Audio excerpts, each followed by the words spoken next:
Hey guys, so I've got a 16-inch bass drum head. Here's the stock head that came on my Pearl Midtown, and I like these heads, they're alright. I really like the coated a little bit more than the clear, but what I don't like is the very big muffling ring that they include on these. This is kind of the same size they use on like a 22-inch head and things like that, and with this being a 16, I feel like it needs to be a little bit smaller in order to really serve its purpose. Otherwise, it always feels to me like the heads are just a little bit more choked down than they need to be. So we're going to remove a little bit of this. Now, it's not the most professional thing. You can do this however you want. I'm just using a Swiss Army knife, and we're just going to kind of see how it works here. So let's go. Alright, I'm going to leave about half. I don't really want to take the whole thing. I'm using my knife, babe. You got to watch out. So I don't want to take the whole thing off. I have done that before. And what I've found is if you take the whole thing off, then you're going to want to add a little bit of muffling back on there, which kind of defeats the purpose of cutting it all off to begin with. Depends on the sound you're going for.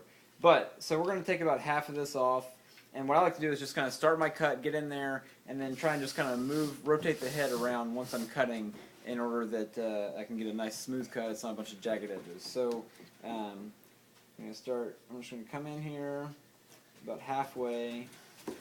And then I'm going to keep my fingers back. What's wrong, hon? Can I use this as a pretend phone? Yeah, right now you can, babe. Yay.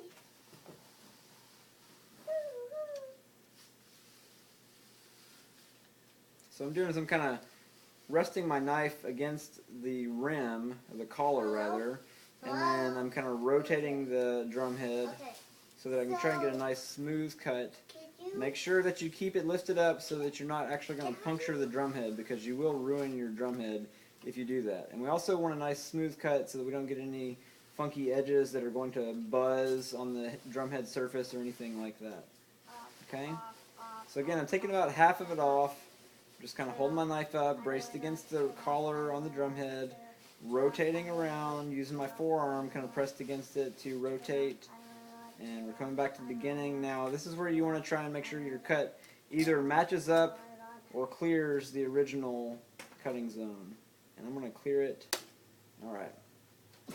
Voila. So this is what we end up with.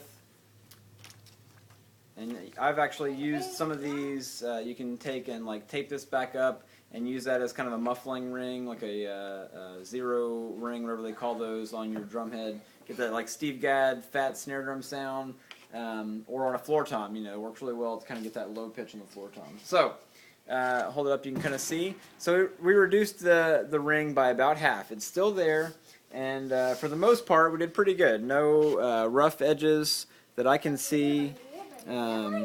The main thing, like I said, you want to avoid is getting like a bunch of starting and stopping cuts. You don't want all these start, stop kind of cuts, because that's where you get all those jagged edges, and they will kind of buzz against the drum head.